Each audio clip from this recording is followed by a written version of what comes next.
ओम शांति। 23 दिसंबर 2024। बाबा के महावाक्य। मीठे बच्चे, तुम बाप के पास आते हो रिफ्रेश होने। बाप के मिलने से भक्ति मार्ग की सब थकान दूर हो जाती है। प्रश्न: तुम बच्चों को बाबा किस विधि से रिफ्रेश करते हैं? उत्तर: पहला, बाबा ज्ञान सुना सुना कर तुम्हें रिफ्रेश कर देते हैं। दूसरा, याद से भी तुम बच्चे रिफ्रेश हो जाते हो। वास्तव में सतयुग है सच्ची विश्रामपुरी। वहाँ कोई अप्राप्त वस्तु नहीं, जिसको प्राप्त करने के लिए परिश्रम करना पड़े। तीसरा, शिव बाबा की गोद में आते ही तुम बच्चों को विश्राम मिल जाता है। सारी थकान दूर हो जाती है। ओम शांति। बाप बैठ समझाते हैं, साथ में यह दादा भी समझते हैं, क्योंकि बाप इन दादा द्वारा बैठ समझाते हैं। जैसे तुम समझते हो वैसे यह दादा भी समझते हैं। दादा को भगवान नहीं कहा जाता, यह है भगवानुवाच। बाप क्या समझाते हैं? देही अभिमानी भव। क्योंकि अपने को आत्मा समझने बिगर परमपिता परमात्मा को याद कर न सके। इस समय तो सभी आत्माएं पतित हैं। पतित को ही मनुष्य कहा जाता है। पावन को देवता कहा जाता है। यह बहुत सहज समझने और समझाने की बातें हैं। मनुष्य ही पुकारते हैं, हे पतितों को पावन बनाने वाले आओ। देवी देवताएं ऐसे कभी नहीं कहेंगे। पतित पावन बाप पतितों के बुलावे पर आते हैं। आत्माओं को पावन बनाकर फिर नई पावन दुनिया भी स्थापन करते हैं। आत्मा ही बाप को पुकारती है, शरीर तो नहीं पुकारेगा। पारलौकिक बाप जो सदा पावन है, उसे ही सब याद करते हैं। यह है पुरानी दुनिया। बाप नई पावन दुनिया बनाते हैं। कई तो ऐसे भी हैं जो कहते हैं, हमको तो यहाँ ही अपार सुख है, धन माल बहुत है। वह समझते हैं हमारे लिए स्वर्ग यही है। वह तुम्हारी बात कैसे मानेंगे? कलयुगी दुनिया को स्वर्ग समझना यह भी बेसमझी है। कितनी जर्जरी भूत अवस्था हो गई है, तो भी मनुष्य कहते हैं हम तो स्वर्ग में बैठे हैं। बच्चे नहीं समझाते हैं तो बाप कहेंगे ना, तुम क्या पत्थर बुद्धि हो, दूसरे को नहीं समझा सकते हो। जब खुद पारस बुद्धि बने तब तो दूसरों को भी बनावे। पुरुषार्थ अच्छा करना चाहिए, इसमें लज्जा की बात नहीं। परंतु मनुष्यों की बुद्धि में आधा कल्प की जो उल्टी मतें भरी हुई हैं, वह कोई जल्दी भूलते नहीं। जब तक बाप को यथार्थ रीति नहीं पहचाना है, तब तक वह ताकत आ नहीं सकती। बाप कहते हैं, इन वेदों शास्त्रों आदि से मनुष्य कुछ भी सुधरते नहीं हैं। दिन प्रतिदिन और ही बिगड़ते आए हैं। सतो प्रधान से तमो प्रधान ही बने हैं। यह किसकी भी बुद्धि में नहीं है कि हम ही सतो प्रधान देवी देवता थे। कैसे नीचे गिरे हैं, किसको जरा भी पता नहीं है। और फिर 84 जन्म के बदले 84 लाख जन्म कह दिया है, तो फिर पता भी कैसे पड़े। बाप बिगर ज्ञान की रोशनी देने वाला कोई नहीं। सभी एक दो के पिछाड़ी दर दर धक्के खाते रहते हैं। नीचे गिरते गिरते पट पड़ गए हैं। सब ताकत खत्म हो गई है। बुद्धि में भी ताकत नहीं जो बाप को यथार्थ जान सके। बाप ही आकर सबकी बुद्धि का ताला खोलते हैं, तो कितने रिफ्रेश होते हैं। बाप के पास बच्चे रिफ्रेश होने आते हैं, घर में विश्राम मिलता है ना।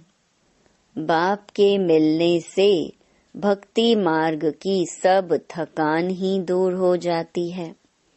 सतयुग को भी विश्रामपुरी कहा जाता है। वहाँ तुम्हें कितना विश्राम मिलता है। कोई अप्राप्त वस्तु नहीं जिसके लिए परिश्रम करना पड़े। यहाँ रिफ्रेश बाप भी करते हैं तो यह दादा भी करते हैं। शिव बाबा की गोद में आते कितना विश्राम मिलता है। विश्राम माना ही शांत। मनुष्य भी थककर विश्रामी हो जाते हैं। कोई कहाँ विश्राम के लिए जाते हैं ना। लेकिन उस विश्राम में रिफ्रेशमेंट नहीं। यहाँ तो बाप तुम्हें कितना ज्ञान सुनाकर रिफ्रेश करते हैं। बाप की याद से भी कितने रिफ्रेश होते और तमो प्रधान से सतो प्रधान भी बनते जाते हो। सतो प्रधान बनने के लिए यहाँ बाप के पास आते हो। बाप कहते हैं, मीठे मीठे बच्चों, बाप को याद करो। बाप ने समझाया है कि सारे सृष्टि का चक्कर कैसे फिरता है।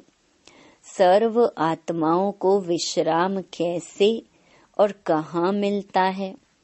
तुम बच्चों का फर्ज है सबको बाप का पैगाम देना। बाप कहते हैं, मुझे याद करो तो इस वर्षे के तुम मालिक बन जाएंगे। बाप इस संगम युग पर नई स्वर्ग की दुनिया रचते हैं, जहाँ तुम जाकर मालिक बनते हो। फिर द्वापर में माया रावण के द्वारा तुम्हें श्राप मिलता है, तो पवित्रता, सुख, शांति, धन आदि सब खत्म हो जाता है। कैसे धीरे धीरे खत्म होता है वह भी बाप ने समझाया है। दुख धाम में कोई विश्राम थोड़े ही होता है। सुख धाम में विश्राम ही विश्राम है।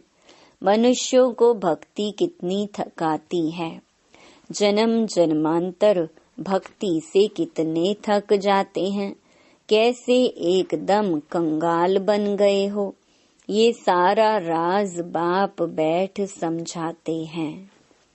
नए नए आते हैं तो उन्हें कितना समझाना होता है। हर एक बात पर मनुष्य कितना सोचते हैं। समझते हैं कहाँ जादू ना हो। अरे तुम ही कहते हो भगवान जादूगर है।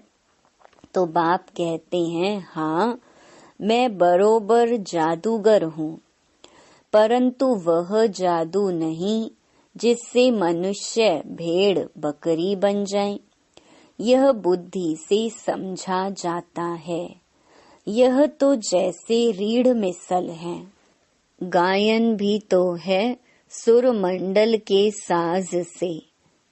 इस समय तो जैसे सभी मनुष्य रीढ़ बकरियां हैं। यह बातें सारी यहाँ की हैं। इस समय का ही गायन है।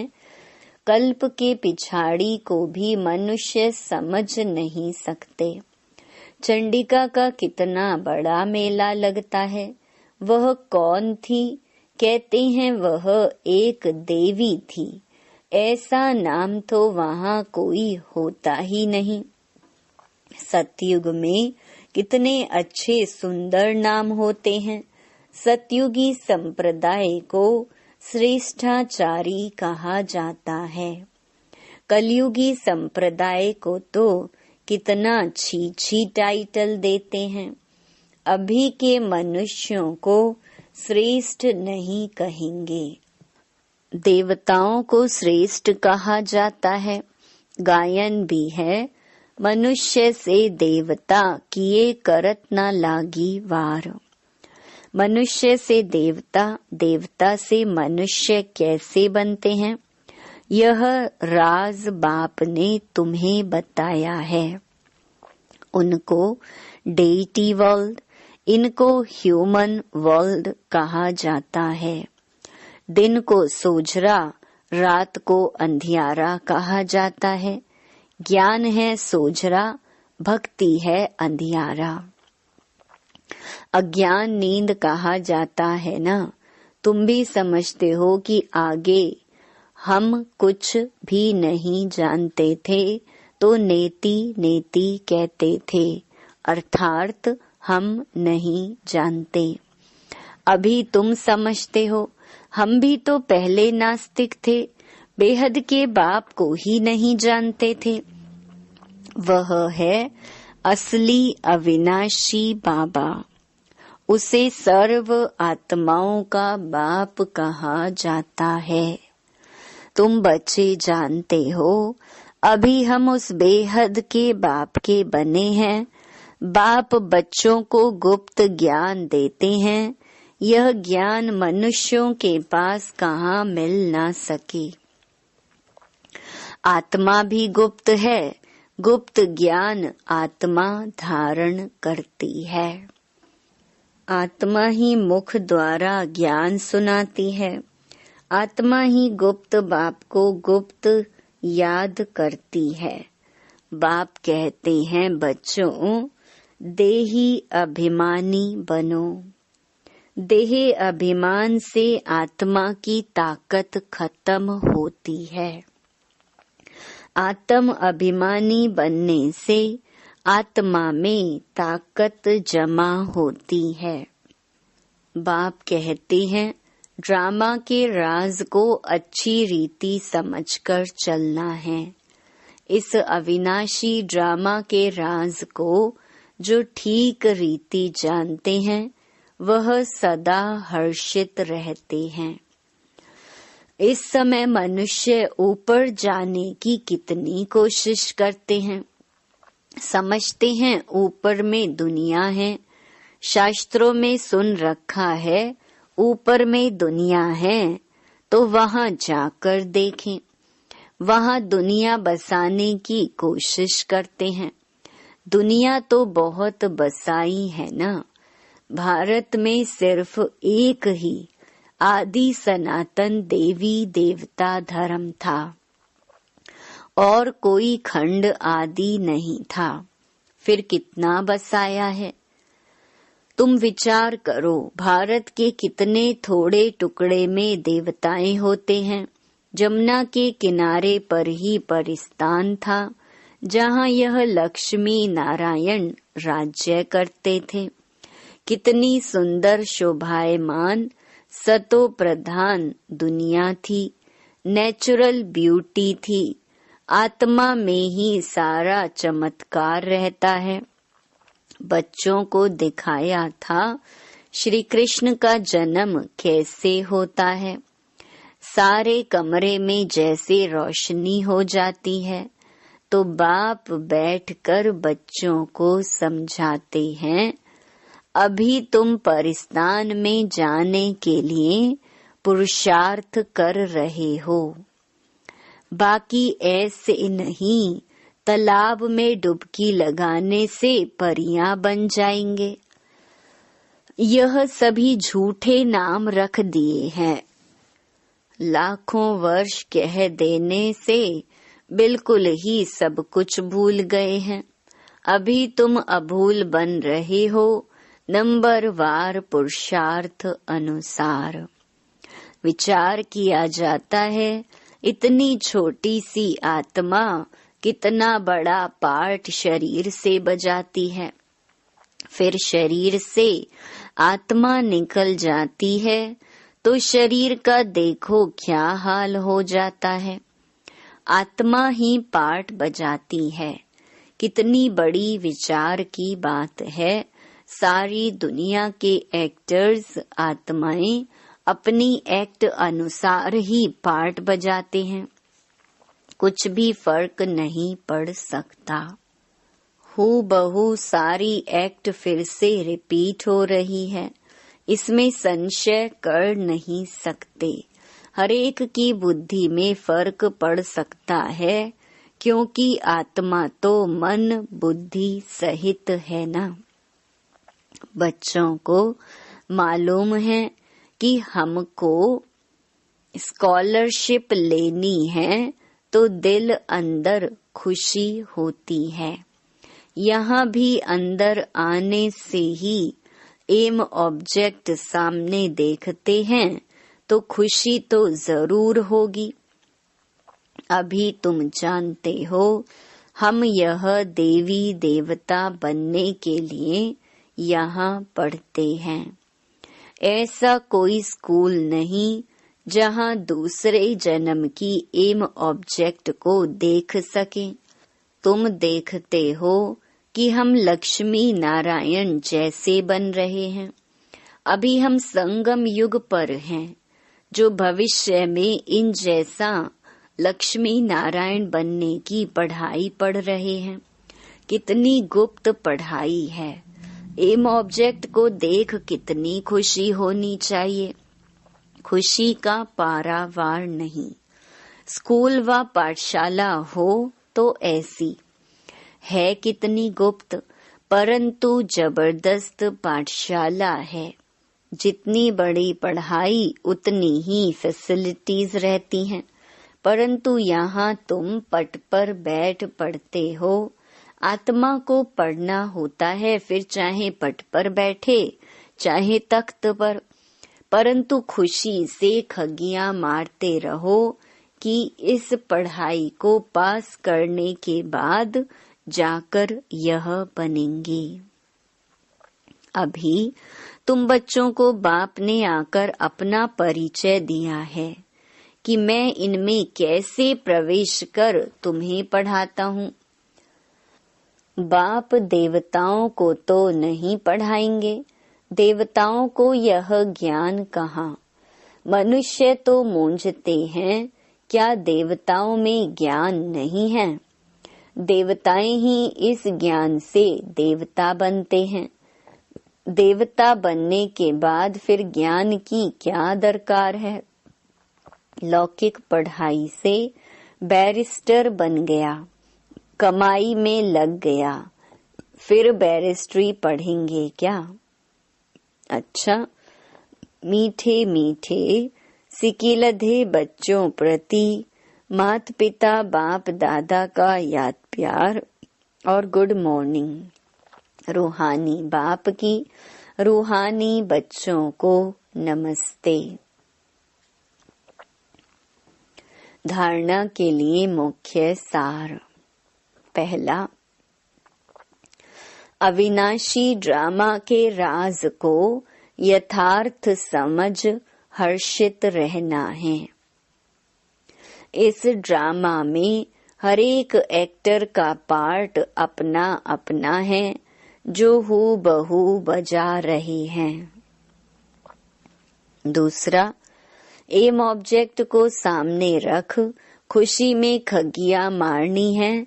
बुद्धि में रहे हम इस पढ़ाई से ऐसा लक्ष्मी नारायण बनेंगे।